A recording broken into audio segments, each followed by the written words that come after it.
Okay, roll tape, please, Mike. Rolling. Okay, rolling up. 5. Steady, Mark. At speed. Action. Yeah, just drop us here, will you, Bing? I mean, Mr. Crosby. Thanks for the list, Bing. Very good of you. No trouble at all. Here we are, girls. Home at last, all shipshape. See you later, then? Yeah, see you later. Me and Kate will do a tour of the houses, so we leave the shops to you and Bev. Fine with us. Okay. See ya. See ya.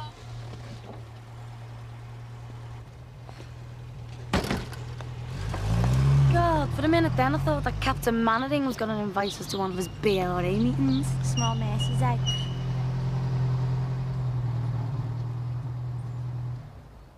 Right, we're back to work. Am I going to start on number 10? Yeah, you may as well. I've heard that Jimmy's redecorated and I haven't brought my sunglasses. Oh, thanks. So you leave it to me. Oh, don't be skiving. As if.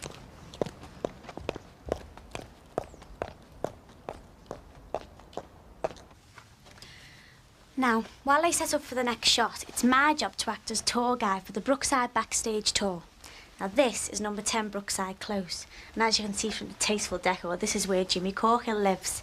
Before that, some called it the House of Horrors because of its grisly past. And it's certainly got the world's most famous patio. I'm glad Katie doesn't have to live here. This dirty, great big hole. Looks like you're trying to dig your way through to Australia. Not quite. Unless it's a tunnel, eh? So your mum can't see you sneaking off with the lads next door. No, it's only going to be a pond, I'm afraid. What for? Killer whales? It's a bit deep, isn't it? Whoa. You'd only have to go about 2 feet down. Well, I was reading up about it, and it said that if you want to keep fish in the winter, it has to be deep. Really deep, because of the frost. Oh. You see, if it wasn't deep enough and it got cold, well, the fish would get frozen into the ice, wouldn't they? Right. Well, I could do it widening out, though, couldn't it? Tell you what, you go make us a cup of tea and I'll start digging. No, it's okay. You're all right. I'm on my dinner break. First thing everybody says when they walk into a Brookside house is, aren't they small, or is it true that they're real? Well, they're definitely real. Nothing is shot in studios where there's no ceilings or shaky walls. They've even got hot and cold running water. And food in the cupboards. It all helps add to the realism of the drama of Brookside. And when there's cooking to be done, well, it's all for real.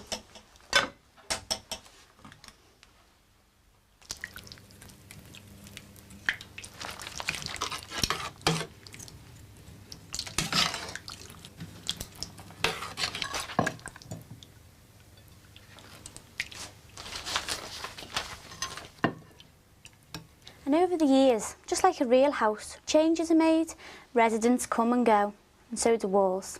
Like this here. There used to be a wall here dividing the lounge from the kitchen. He's a right plank, that guy. Who? Him next door.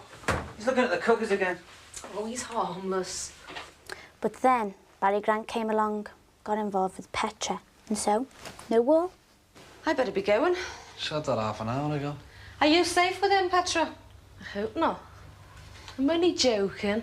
Just remember there's a lot of nosy people about. Then Billy Corkill moved in. Him and his brother Jimmy also had a hand in making a few changes to the place. Like when Billy decided to convert the garage into an extension. And Jimmy turns up, sledgehammer in hand. You trace to us a bit, will you, kid? What do you think I am, then? No! Oh, you pillar! All right.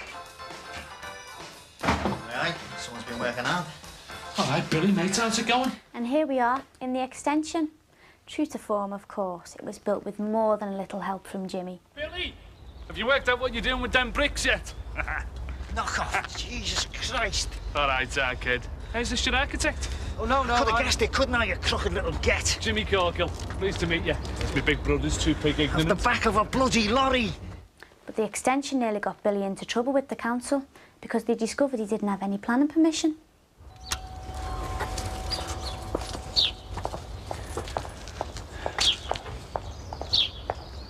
Excuse me. Yeah. This is the Corkills, isn't it? Number 10, yeah. Mr. Corkill. Thought so. Is he at home, you know? I shouldn't think so, love. His car's using the driver for years. Yeah, can I help you, mate?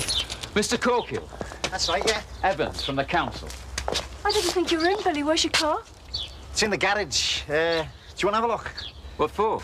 It's about planning permission, see? Oh, I've not got time to waste. Yeah, well, everyone knows I've got a garage, don't they? Oh, yes, yeah, it's a lovely garage. Yeah, but it's specially done up. I take pride in it. It's beautiful. There's no need for this. Oh, nothing's too good for Billy's car. There you go. That do you? It's even got lino. Yeah, well, he's very proud of his garage, Mr. Corkill. Yeah.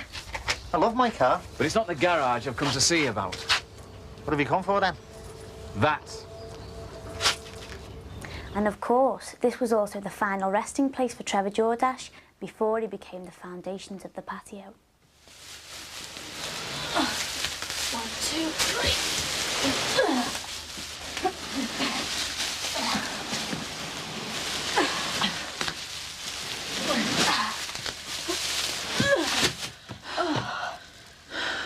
Should we put him on the bed? Why? He's fine where he is. Right, we better get out for the next scene.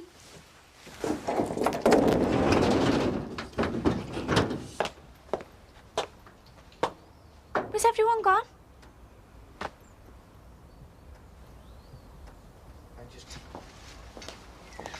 It's not just the houses that are real, it's everything else like the gardens. And it's the gardener's job to make sure that each garden reflects the residents of each house. They have to make sure we have daffodils 2 months before everybody else, and when it comes to growing weeds, they're real champions.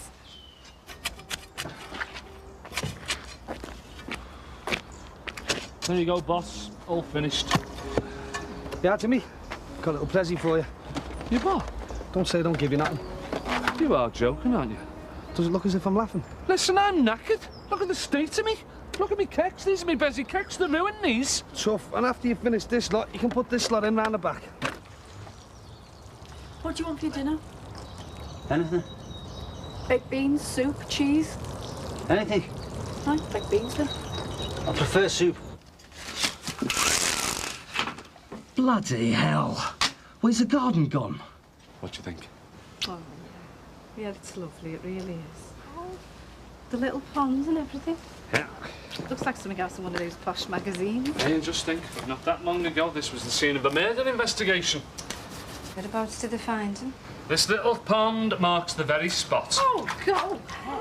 Oh, it gives you the creeps, doesn't it? Now, Jimmy Corkill thought it'd be a good idea to mark Trevor's grave with a pond. Very tastefully. Oh, and no, we didn't use Trevor's hand, but it was real. We actually used an extra who had to lie down and have his arm buried. We even sent him to makeup. Oh, I can still remember that scene where poor Simba had to dig up that body.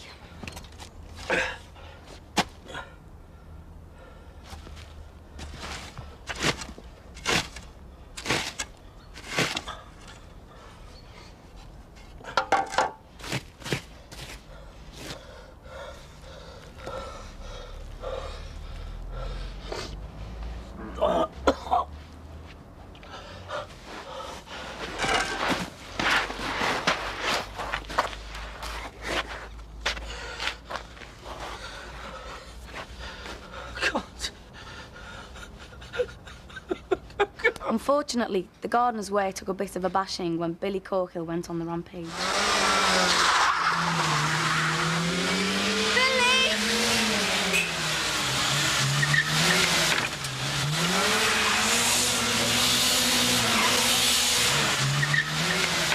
Come on! Come on, I'm only a dough-light!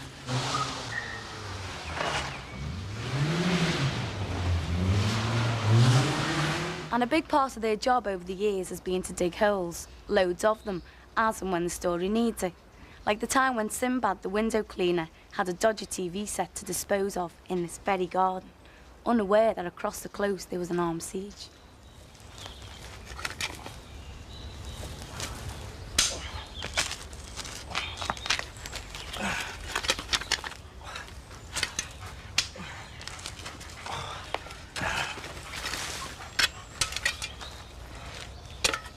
And, of course, both gardens got dug up, leading to a very unpleasant time for Sinbad and Mandy. Come and have a look at this, Carl. It's got bigger. Do you reckon it's a broken drain or what? Don't know. Might be an underground spring or something. It's 10 times worse than it was. There'll be a flight of ducks on it next. Oh, that puddle's still there. Yeah. Only now it's a pond. All right, I'll take a proper look at it when I get home from work. Oh, it'll be dark by then, and you'll be saying you can't see to do anything. I know you too well. Aye, aye. Looks like we've struck gold. Nice Oh, one. it could be anything. Look, don't get involved, Ed. Come on, out. Ah, it's all right, I'm there now.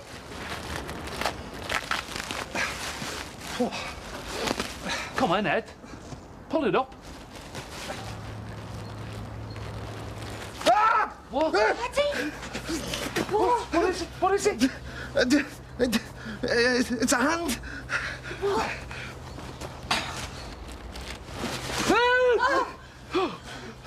No. Now that hole we did actually dig in the Jordash's back garden, but when the writers came up with the idea of a massive hole suddenly appearing in the middle of the close, there was no way we could dig up the real road. So we cheated. Watch this and see if you can spot how. Stop panicking, will you? All we've got to do is let them in. When they turn up, They said they'd be here for 9. what they said. I don't know how you managed to get yourself so wound up. It's our furniture that's being delivered, not a 10-megaton bomb. My God!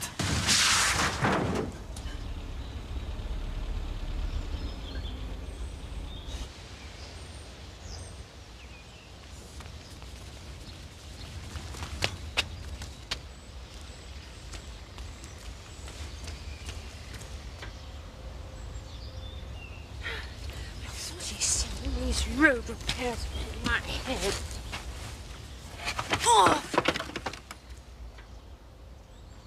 Did you spot the join? Now, Annabelle's mum, she didn't fall into a hole here. She actually fell into a hole we dug in the Jordash's back garden. Then we edited that into real shots of the close. So how did we get a car to disappear into a hole in the road? We built a huge platform 3 foot high to cover the entire close. This was painted to look like a road and a hole cut in it. There you go. Easy once you know our way. And of course, when it came to Damon Grant's funeral, rather than travel out to a real location and use a real graveside, we dug it right here. May he rest in peace. Amen.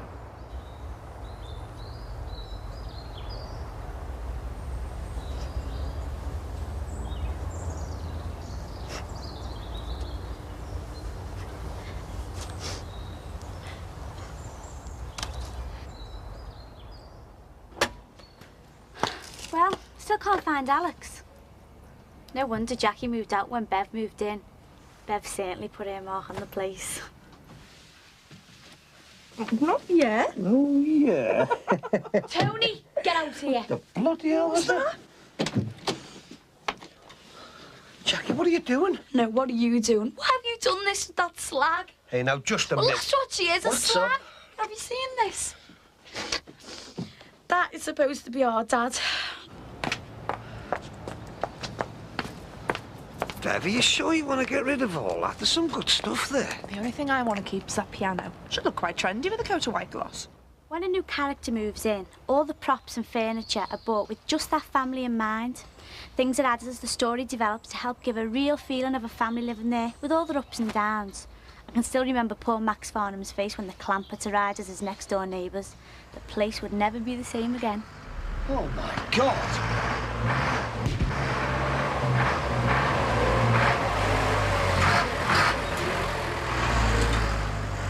What's going on? Squatters?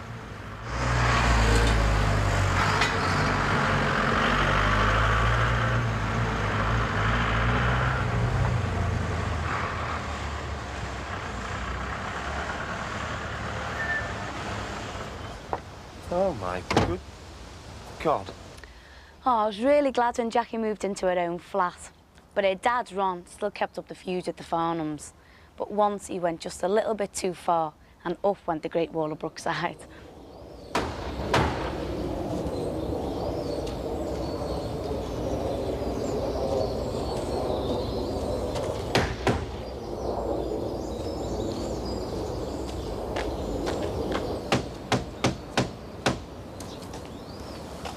Ron, it's madness. It's good, though, isn't it? It's an eyesore. Why? Well, you haven't had permission to put it up in the first place. And Max Farnham will know about all those kind of regulations. You're wasting your time and effort, Ron. permission to put a fence up on my own land. You sound like Glenn Ford. Ron, this is Brookside Close, not Texas. Hey, Maxie!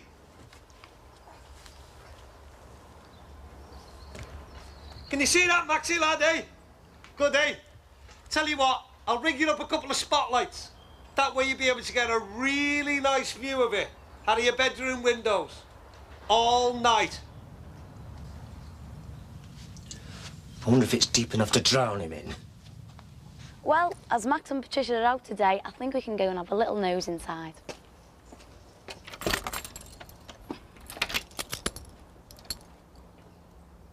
The wall of you open it to show the way that the twist out. In the bedroom. That sounds all right. Good afternoon. Makes sense. I didn't know.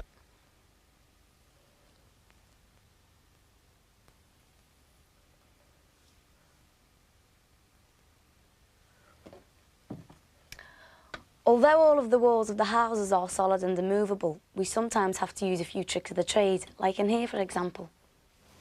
I'm really sorry about the baby. There's plenty of time, though. Well, we could arrange for an abortion immediately. Too soon to talk about that. It's like I said, nothing's been confirmed. Although you, the viewer, only get to see Max and Patricia in this scene, we also have to fit in a camera, sound equipment, lights and the crew, so things can get a little bit cramped. Today, when I came home, I had every good intention, but when it came down to it, I just couldn't cope. I panicked. And so, to give us a bit more space, we take out the wardrobe, which conveniently connects the two rooms. But of course, so as not to give the game away, we must remember to put the wardrobe back. And that trick was especially useful in this, the smallest of the Brookside houses, Jean and David Crosby's bungalow. This is your favourite bit, listen.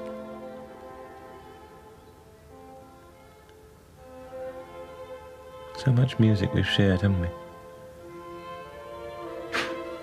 What about all those old 50s songs? Johnny Ray, remember? You were distinctly enamoured with Mr. Ray, weren't you? All that sobbing and crying. Now, when David Crosby had to make this very sensitive confession to poor old Jean, what the viewer didn't see was that the double bed was actually a single. And once again, the disappearing wardrobes came in very useful. And the same trick was used in all those scenes when Bing wanted to find out what was in Rachel's letters.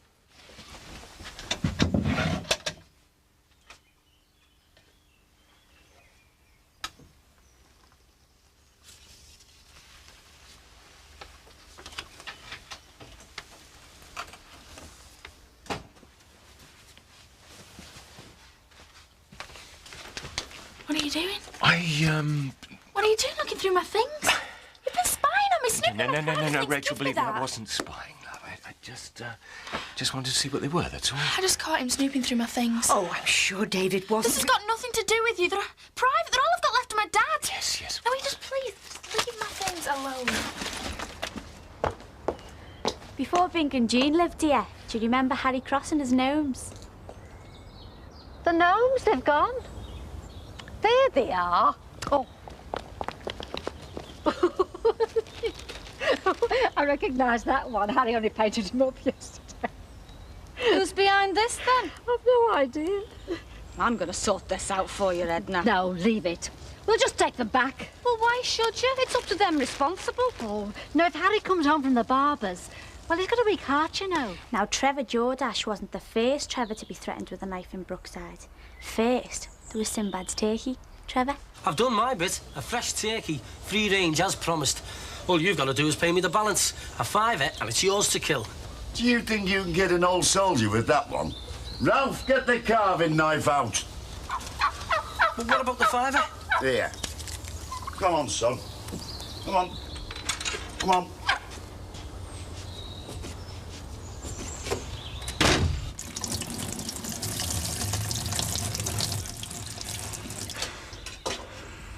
You want to get a plaster on that? We haven't got any, I've looked. Told you the knife was sharp. Trevor. And next door to the bungalow, the biggest house on the close, number 5.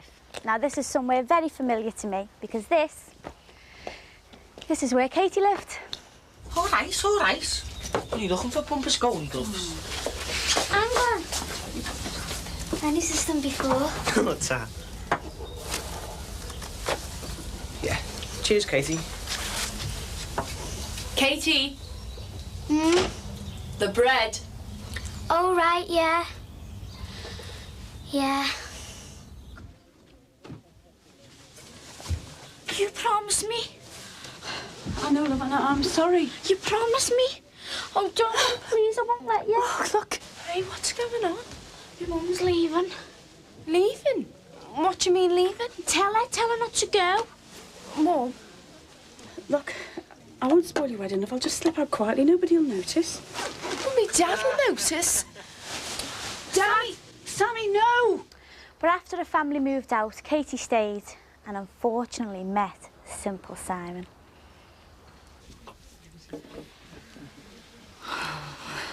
Vigil's over, Kate. Starving. I'll bring you some food. It's time for us now. Will you be upstairs while everyone's down here eating? Everyone knows you're the chosen one tonight. They'll be praying for us. No! Leave it, I say. You're mad! This is all mad! Kate.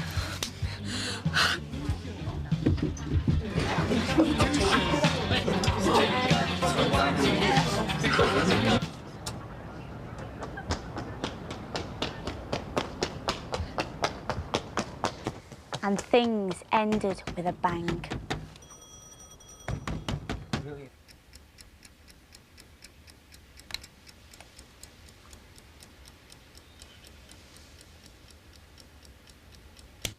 Right, I've set it. Come on, quick. Get upstairs and untie him. We've got half an hour to get away.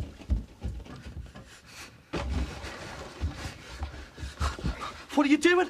We're letting you go. We've got to get out of here. You pair of dickheads!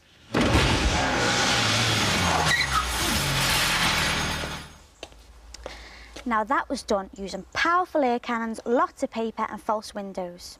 But after all that drama, let's go meet the man who created Brookside, Phil Redmond. I decided to create Brookside because I'd stood around so many television studios which are really like dead atmospheres. The studios are just sort of air-conditioned boxes, soundproof. And you know when you get into a very dramatic moment in a studio because it goes very, very quiet, you know. Yeah. But everybody always wanted to be on location for the reality of it, you know, like the noise and the excitement, and the fact that you could slam doors and the walls didn't wobble and things like that, you know. So that's what I was trying to get to. And I thought by building real houses, we'd actually have the best of both worlds. We'd have the excitement and the vibrancy of live location, but at the same time, they'd all be under our control. Are there any disadvantages though? Well, I think they're the same disadvantages that when you're at a real location. I mean, you've got to watch out for things like, you know, the aeroplanes going over, the ice cream man who always comes in the middle of the scene and things like that. It might be raining when you don't want it to be raining, sunny when you don't want it to be sunny, you know, snowing when you don't want it to be snow. But I think the advantages far outweigh, you know, I mean, that sense of reality and the fact that it is under our control all the time. There's more advantages than there are disadvantages. So how many people does it take to make Brookside?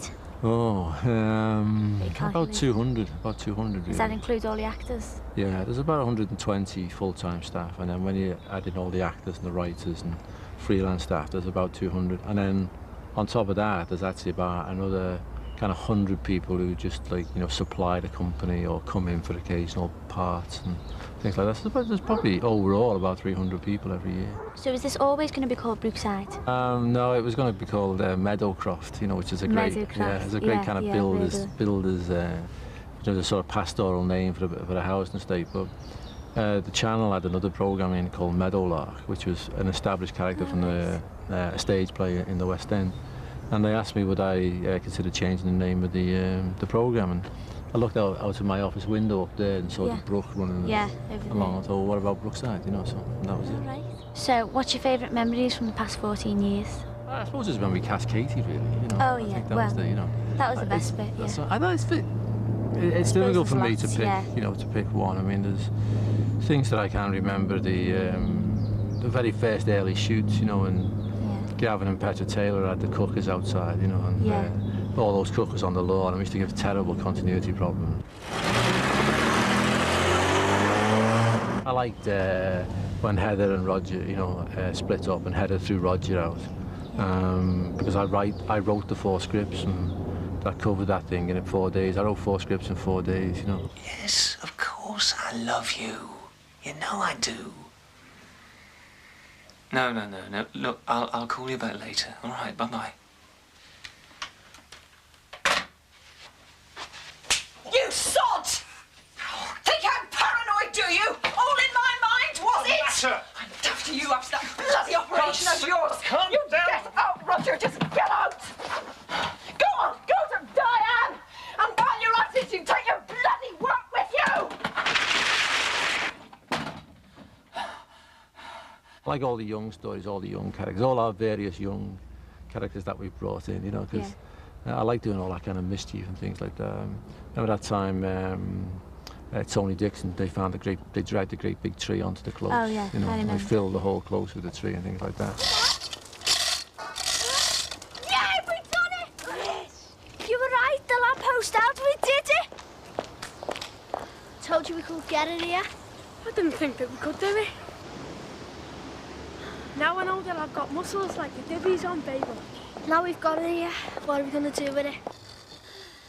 Then the bigger stories like, you know, Sheila Grant's rape, you know, the breast cancer with Patricia, you know. I liked all the stuff with Katie and Frank, you know. And do you remember when he used to talk about his dad and they went to see his grave and all that? I mean, that's actually one of my favourite scenes, actually, when, you know, Katie's sitting talking to her dad and he's telling her about the Japanese and the wars and all that kind of thing. So. They're not exactly the nicest of people. Is that why you won't let us buy anything Japanese for the house? Plenty of other countries to buy from, love. You don't need my bit of money. Well, why only us? All my mates have got Japanese things. That's just me, I suppose. I never fought in a war alongside my dad. So I suppose that's my little war, isn't it? Oh. So what are you doing now? I'm just checking everything for safety. Like to do me bit. Oh, looks a bit technical to me. But this is where they plug the cameras and microphones in. Every house has got one.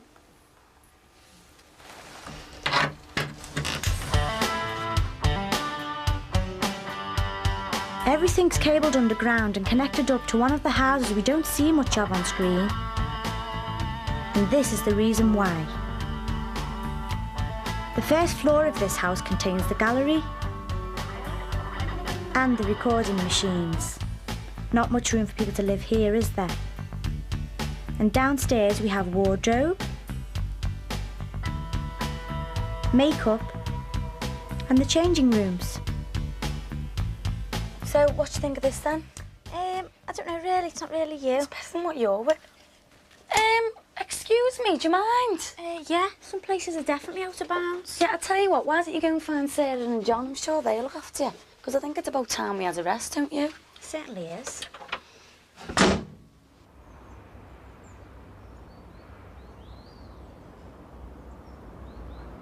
Action, Sarah. Now, what I want to know is why do we never see who lives here at number 4? That's because we've got to have somewhere to eat, my dear. It's a staff canteen.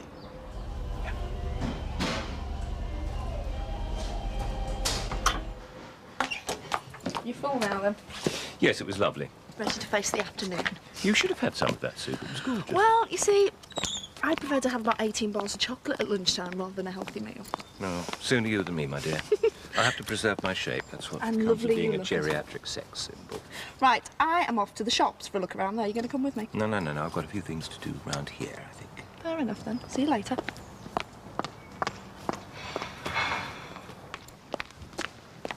Hi, Sarah. Hello.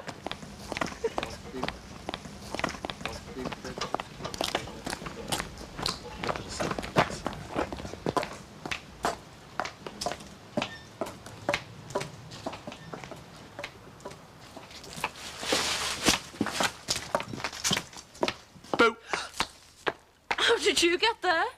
The magic of television, Sarah, my dear. Come on, I think I'll join you for a little shufty round the shops. Now, the shops arrived here before myself and before John. Why did you decide to build them? Because we wanted to broaden the base of the characters. And, well, I think after managing for 8 years with just a post box on the close where people met, when we went from 2 to 3 nights a week, we needed a broader base to bring more characters in, because we had an extra 50% of the output of the programme. So the shop seemed to be a logical idea, just round the corner with the link. Oh, about the celebrity, did you cancel her? Hey, I never said I had a well-known celebrity, did I? All I said was I had a very special lady to open the shop, right? Yeah. Well, she's been here all the time.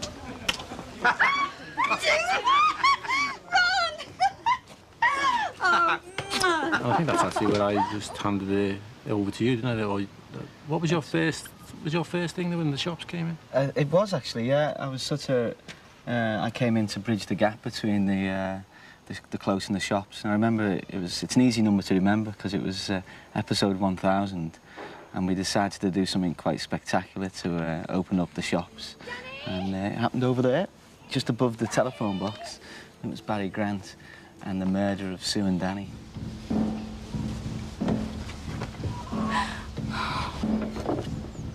God, did you see that? I was terrified. When the episode was transmitted, what the viewers thought they saw was Sue, Danny and Barry at the top of a 30-foot scaffold tower.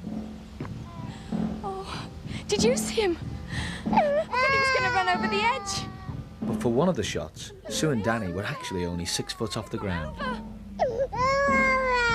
did he say something? He could have been killed. Oh, come on, look. Can't you take some notice of my side of it for once? Look, I know I've upset you, but it's not my problem, it's yours. You're the one who's all mixed up. What are you going to do? Oh, will you stop? Look, I'm on the edge here. Will you stop? Will you stop?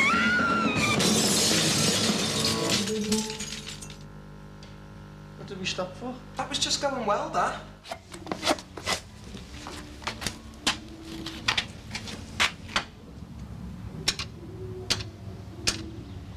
Emergency, which service, please? Hello? Emergency, which service, please? Well, I mean, it's a pretty big area behind here. I mean, what was there before? Nobody college or education. Old, yeah. As I say, it's just the old science block. Yes. We just plonked the shops on. And it used to actually just look like the other one back there, you know, but it fell quite neatly into where all each divide or the structural beams fell quite nicely into a shop unit. So, what's your memories like? Can you remember, Sarah, the first time you appeared at the shops? My first trip to the shops, I was going for a job interview as a barmaid in Lalluth, and Jimmy Corkill interviewed me, and I was all over him like a rash because I wanted to get this job, and it was all, you know, tiny short skirts and low blouses, and it was just about the first thing I'd filmed for the programme, and I was petrified. I can remember these huge heels, and I couldn't walk in them, my knees were going, and I just sat in Lalluth completely petrified and completely in shock because, I mean, as with all of these shops, they're so much smaller when you see them than how they appear on television.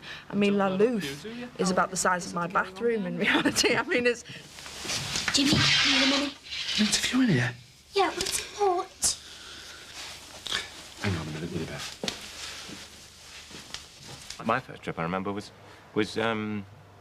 being brought along to show the shops by, I presume, I can't even remember exactly who it was, but probably by Patricia, and meeting Ron Dixon, introducing myself as David Crosby, and he said, oh, straight away, I bet they call you Bing. And I said, how did you guess? Business call, is it? No. Oh? This is David, Patricia's father. Their parents are staying over a few days. Oh, how do you do? Pleased to meet you. I'm Ron Dixon. I'm Maxie's next-door neighbour. Ah, David Crosby. Bet your mates call you Bing, don't they? And that was the start of the Bing. As we all know, with television, compromises sometimes have to be made, and often the pressure's on the actor when things aren't going too well. Well, I do remember one case that we had just behind us here, in the Trading Post with Ron Dixon. We had a scene of 3 minutes, 25 seconds. I remember that distinctly. And it was extremely complicated. Very complicated, with lots of movement. And poor Al Vince had to do about 27 bits of business of filling up baskets with merchandise and writing out prices and goodness knows what. And we were backwards and forwards and backwards and forwards. And we did it in one shot. And we didn't stop once. And they bought the shot. Any bed in particular? No, not exactly. Well, there is this woman from the club, Audrey Manners, and I've got rather friendly with her over the weeks, and, well, I did confide my situation to her. And? Well, I think she's taken a bit of a shine to me. What makes you say that? She did offer to help me out, in the biblical sense of the phrase. You dirty old dog. Well, nothing's happened. No, but you fancied it, though, didn't you? But more out of curiosity than to see if you could still perform. Is this shoddy brickwork, or is it here for a purpose? Oh, it's a very devious shot we wanted. When Jimmy Corkle was squatting in his Cowboy Cuts bargain store, Barry Grant decided to blow the place up. And we wanted to get a camera as close to the flames as possible without putting anyone at too much risk. So we drilled a hole in the wall here and inserted a mini cam in there. And so you'll see it on when the episode went out, that the flames actually came out this far and engulfed the camera. So it looked quite spectacular. But wasn't there some technical problem with it or something? Well, yeah, I mean, you plan stunts to the finest detail, but some things still go wrong that you're not expecting. And a gas canister was supposed to be ejected through the window towards the camera, and it was supposed to land around this area. But I think the springs were a bit too strong, because it actually carried on and hit the camera. The cameraman had to dive out the way. And again, if you watch the shot very closely, you'll see the canister just about to hit the camera. You'll hear a screaming cameraman. That's right.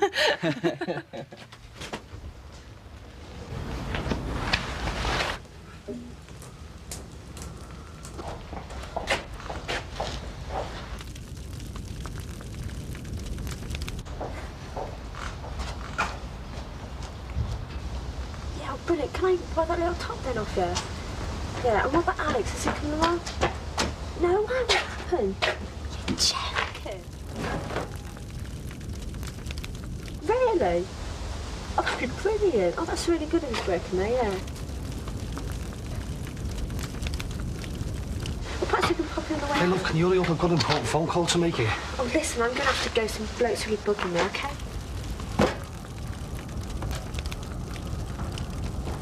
Thanks very much.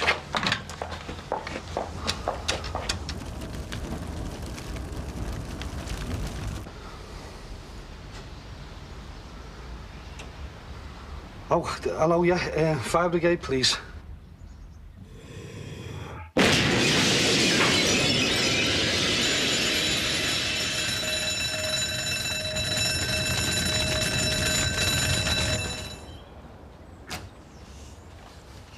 So that's how they did it. Clever stuff, eh? But it's not the only time that Brookie's gone down a bomb. Yeah, they've had some amazing sequences involving stunts and explosions. And fires where I had to do a lot of screaming.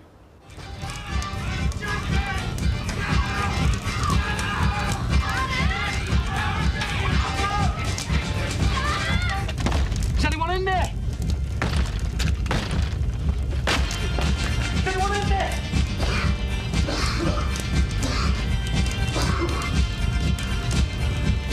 Jackie, is that you?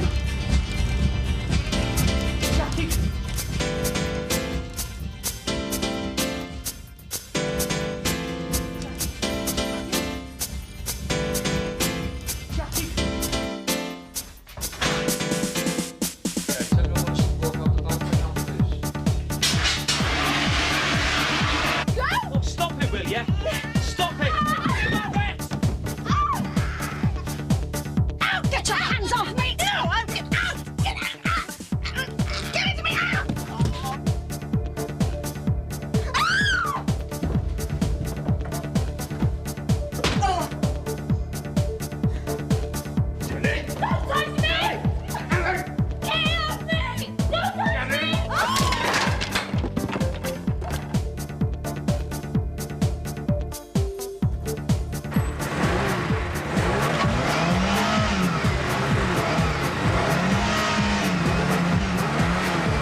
Because we use so many real buildings and sets, the characters are often seen moving around a lot, as we have no restrictions like a studio.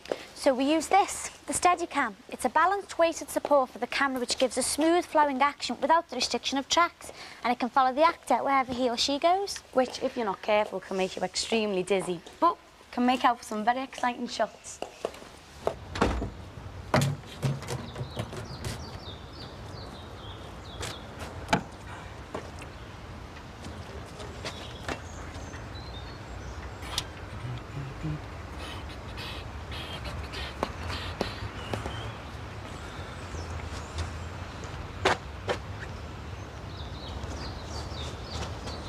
Hey!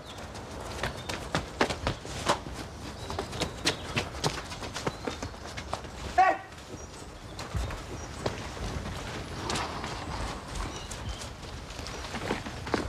I loved you, you... Don't you see what all this lesbianism stuff is about? I don't believe I'm hearing this. I don't actually want to. You're going around with these people. Margaret, Chris, now Viv, but that's not you. That's not the real you. Mum, I am what I am and you have to accept that. I thought you had. Well, I tried. I really did, love, but it seemed wrong because you're not really a lesbian. This is just a reaction to what your father did. No, it's not. I can understand that. Any mother could. I mean, he raped you. He made you hate men. I don't hate men. Any girl would be put off men after what you went through, but this thing is unnatural. How can you say that? My feelings are the most natural I've ever known. It's not just about feelings, Beth. It's about what you do physically. I don't do anything I'm ashamed of. Beth, it's a phase. No, it's not a phase. I can't explain what makes me feel this way. I just do. Maybe it's always been there deep down. I don't know. I just know that I'm happy being what I am. Look, once this is all over and you've cleared things out of your mind, your relationships, you'll find proper love. You're not listening. I don't want to go out with boys and pretend just to make you feel good. I feel content with myself. And for once in my life, I'm not fighting against it. I'm a lesbian and you have to accept that. I want you to love me whatever I am. I'll never accept it. All I wanted was a normal family, and what do I get? A husband who sleeps with his daughters and a daughter who sleeps with other women. What do I get? A mother who sleeps with a man for money. Thanks, I needed to hear that. Do you think I need to hear that my mum doesn't accept me for what I really am? Yeah, well, I've told you I'll never accept it. Well, I expect you to, then.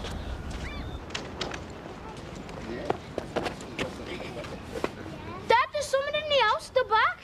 Let me hear ya. Go knock on Frank Rogers' door, quick.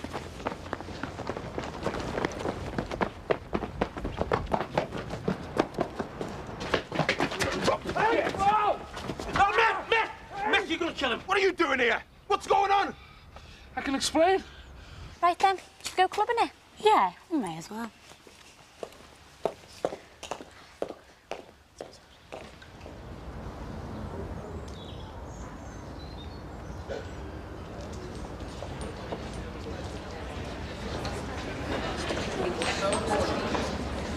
Although it looks like a real nightclub, it doesn't really come alive until we fill it up with extras.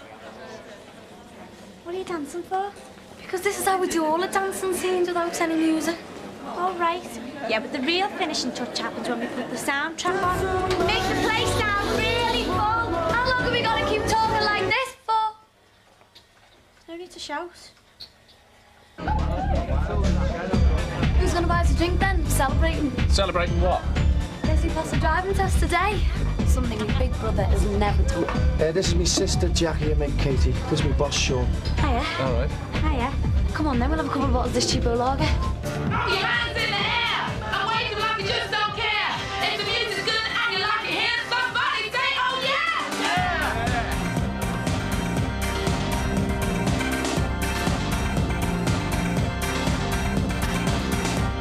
Right, that's your 3 glasses of water, love, okay? It's love. How are you doing? There's 2 girls been sick in the foyer. They can't be more than 14 and to booze. I'm out to Lucasade. And where the hell do these kids get their energy from? The scene of many a wedding or near miss. Brings a tear to my eye. I always cry at weddings, me.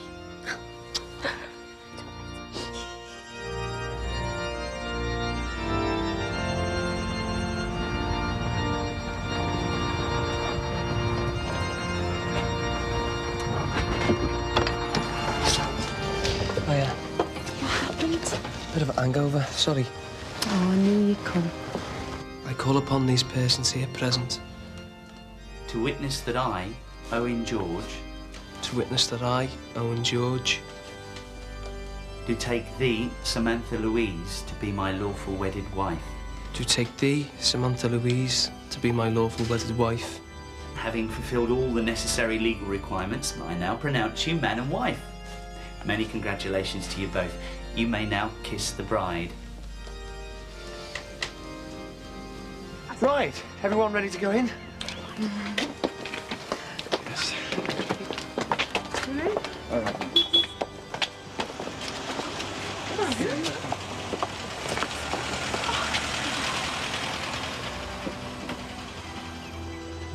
Hang on. You can't start without the bride's father. And the best man. All right, you lot, for this last one, a great big smile. No problem for the happiest man in the world.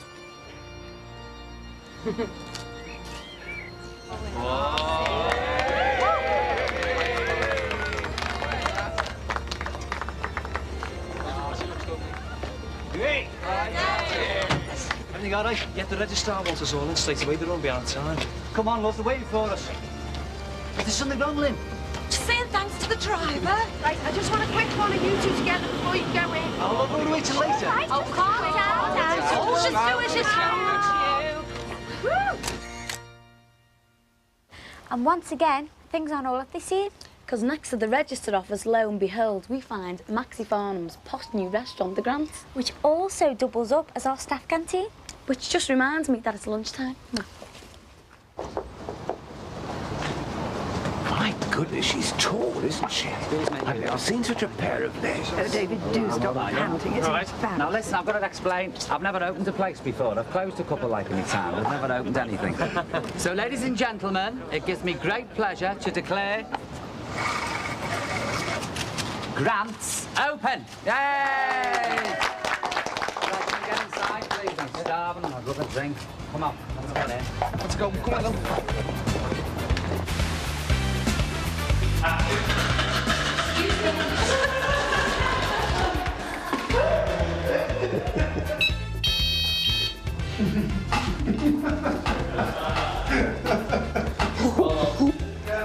Hang on, lad. Still rolling? Fella's a bit new with the gear there. Oh, pizza parlour? Yep. Okay. It's 10 minutes, yeah? Right, fine.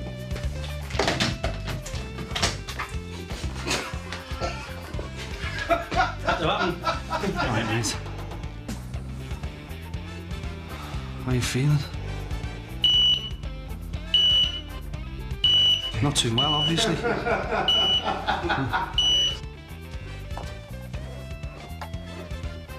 If you'd like to follow.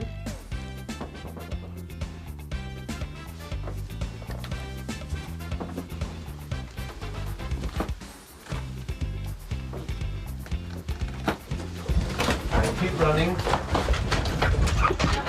Well, looks like I'll have to pay our friend Mr. Corkle a visit. What are you going to do if he doesn't know where Barry is? Again, please. Well, looks like I'm going to have to pay our friend Mr. Corkle a visit. And what are you going to do if he doesn't know where Barry is? Looks like I'm going to have to pay our friend Mr. Corkle a visit. And what are you...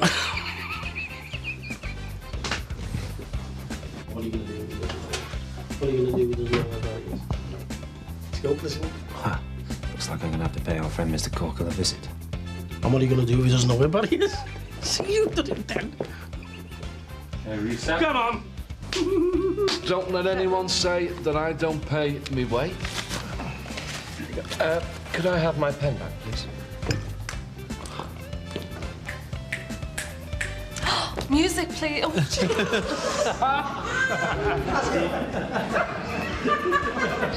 Sure you don't want that here? Hey. This cost a bomb, this. Top-notch gear, OK? yeah, well, we saw you coming then, didn't we? Just get on with your cleaning, will you, right? While I get on with this. Come on. Danny's going to kill you when he sees this lot. Oh, and by the way, that's upside down. I can't believe she did it. What made her jump?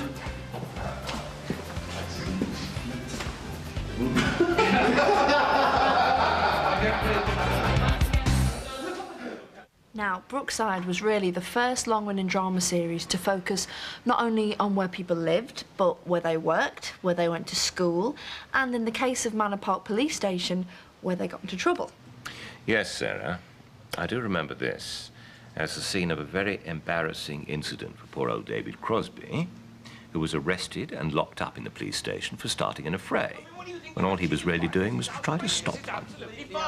Sorry, you keep a law-abiding citizen in custody and you want anarchy going on out in the streets. I shall be informing my MP about this humiliation. Don't you worry about that. Oh. Morning. So no one here to meet me? Doesn't look like it. Oh. But of course, as with a lot of the locations on Brookie, some are not all they seem. Absolutely, Sarah. Real hospitals, prisons and police stations can be very difficult places to shoot in. So, Brookside have their own. How are you feeling? Do you really want to know? Yes. I don't think you do. Why'd you do it, eh? What do you mean? You know, jump. I didn't. It was you. Why did you push me?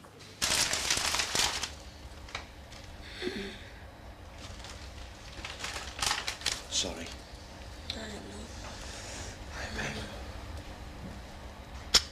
Always said you were no romantic. Ah, well, you know. How do you feel? Put it this way, I don't think I'll be swimming the channel.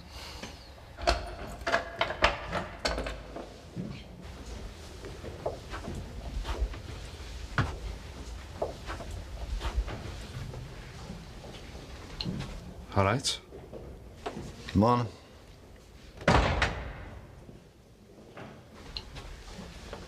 Jimmy Corkle. Don McAteer, your new lodger.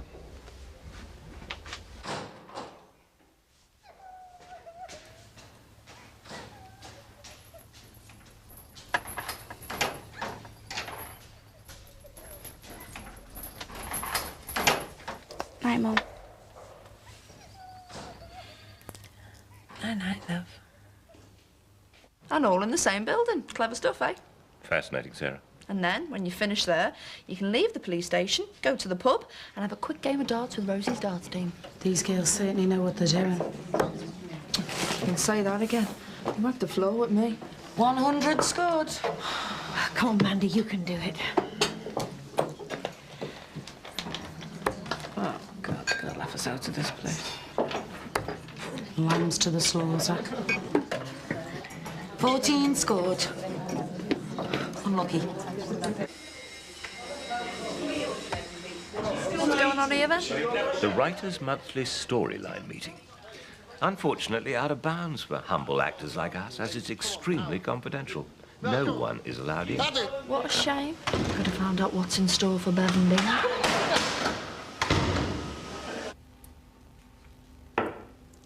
Now, this is the most relaxing bit. If I could just stay in this chair all day getting my makeup done, it'd be the perfect job. Now, Lynn, what would you say is the secret of doing makeup for TV as opposed to making up models or makeup for theatre? Well, I think if there's a secret, it's in that we play everything down. We try to make people look like they're not wearing makeup, even though they have got makeup on. What would you say has been your greatest makeup challenge on Brookside? I think the biggest challenge we've had is with Jimmy Corkhill.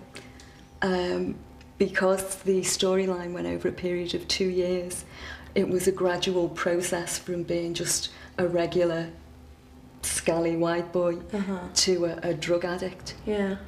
How's it feel, Jim? Unreal. Told you. So this is what it's all about. Yeah. Said keep away from me. Look, I meant what I said about cost price. Just give us a name and I can sort it. We started off just very subtly doing bags under his eyes, giving him a grey toned skin. Until at the end of the storyline, we got into doing scabs, sores, spots. I can't tell you how sorry I am. I never meant any harm. Now, I'm sure there's millions of women who want to know how you create the gorgeous look of Bev. What you do? Well, we try to complement Bev's wardrobe. Breathe in. That's it. Oh, I can't move. Anything vile, really. Anything vile, we go for it, yeah. Ron, I'm off out, so you're going to have to look after Josh. Hang on a minute, love.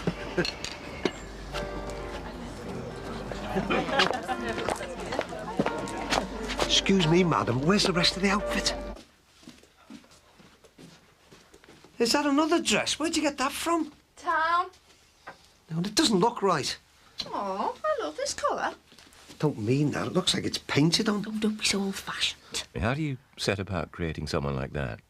Well, Bev's a dream, really, because you can just... I can look around for the most bizarre things that you can find. Just think, some of these supermodels get 10 grand a day for doing this. They're not real women, just bags of bone. You probably see a Bev in every city, you know, in the country. There's somebody there who doesn't quite get it right, but thinks they look marvellous, you know, really trendy. These the new ones? Yep, I'm making a statement. Oh, yeah? What is it? I'm sure, really. You've obviously got to have some preconceived ideas, or is it a development, or how do you operate? It's probably a development, because I'd like talking to the producer, talking to yourself, you know, seeing what you have to think about it, my ideas, and it's just like putting them all together and trying to create something which is right, you know, for the character. With Bing, he's kind of like conservative, you know, quite a bit staid, like completely opposite to the way you dress. And so, you know, hopefully I get it right, and you know, and you feel like you're, you know, as soon as you put on your jacket or something, you... Talking of jackets, now there was one jacket that absolutely defined Bing. It was a check jacket, and I thought it was quite marvellous, and it just somehow, I got into that jacket and I just felt the character. Now, unfortunately, that seems to have disappeared. Why? I remember the one you mean, because it's the first one that you had, and it was when the very first one we put on, you go, yeah, that's Bing, because, you know, I agree with you. That's right. Well, what happened was we put it in front of the camera, and it started, after a couple of weeks, it started to strobe for some unknown reason. So but it's because of the little checks, and it was like strobing on screen, so it didn't look, you know, it was like distracting. Is it irredeemable? I'll go up to Vision and see what they have to say about it, really. Thank you. And sort it out. Right. What made you most proud? I think the court stuff, getting that right.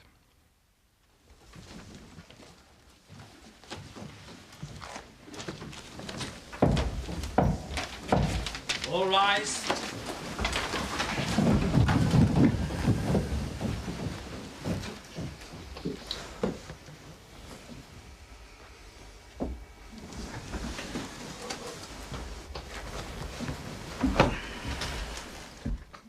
So we decided, when we wanted 5 nights a week for the Mandy and Beth court case, that it was impractical to go to a real court and take over that every day.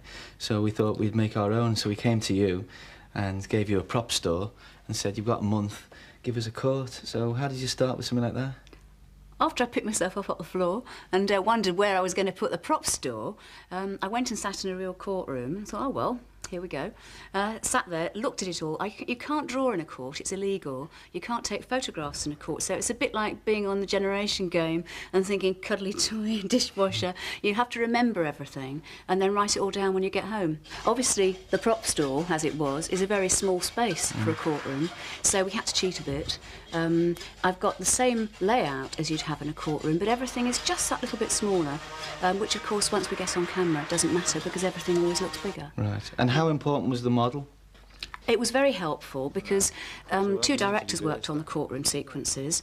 They weren't necessarily, at the beginning, familiar with the protocol of court, and it was very much easier to be able to explain that's where the jury goes, that's where the prosecution is, that's where defence are, and it gave them a chance to work out their shots. Jane, that's why you're PA. Right, Chris, are you ready to show that to me? It is primarily, as you will hear, a tale of human tragedy, of utter despair.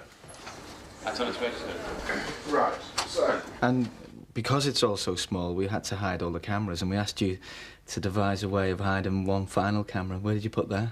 Well, between the horse's legs. Right. On average, how much weed killer containing dinitrophenols would it take to kill a person? 1 gram of the substance.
Now, I heard there were 2 endings to the verdict.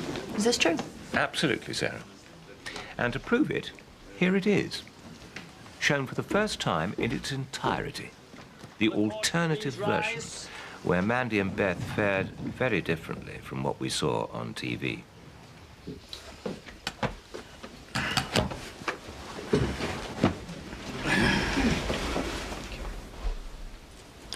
Foreman of the jury, will you please stand? To my first question, will you answer yes or no? Has the jury reached a verdict upon which at least 10 of you have agreed? Yes. To my second question, answer only guilty or not guilty. On the first count, that of murder, do you find the defendant Amanda Jordash guilty or not guilty? Not guilty. You find not guilty. You have also been asked to consider an alternative charge, that of manslaughter. Do you find the defendant Amanda Jordash guilty or not guilty of manslaughter? Guilty. You find the defendant guilty of manslaughter. And is that the verdict of you all or by a majority? By a majority. How many agreed, how many dissented? 11 of us agreed, 1 dissented. You find the defendant guilty by a majority of 11 to 1. We do. On the second count, the charge of conspiracy to murder, do you find the defendant Amanda Jordash guilty or not guilty? Not guilty. You find not guilty. On the second count, the charge of conspiracy to murder, do you find the defendant Elizabeth Jordash guilty or not guilty? Not guilty. You find not guilty. Thank you. You may sit down. Oh, thank God. You don't worry about me. I think in this case we can proceed straight to sentencing. Do you have anything to say in mitigation, Mr. Anderson? Yes, my lord. Please, you can't send my mother to prison. She had to do it. It would have killed us. Miss Jordash, please allow counsel to speak for your mother. My lord, I would like to say in mitigation that Mrs. Jordache is of previous good character. She is in no way a danger to the public, and I think that a custodial sentence would be particularly inappropriate for her. She has 2 dependents, and she's expecting a 3rd child in October. I would also ask, my lord, to bear in mind the appalling catalogue of beatings, mental torture and rape to which Mrs. Jordache was subjected, and the agony she must have experienced when she realized that her husband had abused her 2 daughters. Does Mrs. Jordache deserve further punishment, or does she deserve, rather, the understanding and compassion of the court? Thank you, Lord. Thank you, Mr. Anderson. Will the defendants please rise? Miss Jordache, you are acquitted. You are free to leave the court. Go on. Mrs. Jordache, manslaughter is a serious charge. You will never be able to forget that you have taken the life of a fellow human being. Nevertheless, I take counsel's points very seriously into consideration, and therefore I sentence you to 2 years imprisonment. 2 years, but I thought... They'll appeal. Will the court come to order, please? You can't do that! You're on death or something. Did you hear what you went through? Be quiet, sir! You should be paying a compensation for locking her up! You three want justice! May I proceed, please? Amanda Jordache, I sentence you to 2 years imprisonment, suspended for 3 years. Do you understand what that means? We won! We won! Here, Master Cook. And after that, there's only one thing to say. Cut!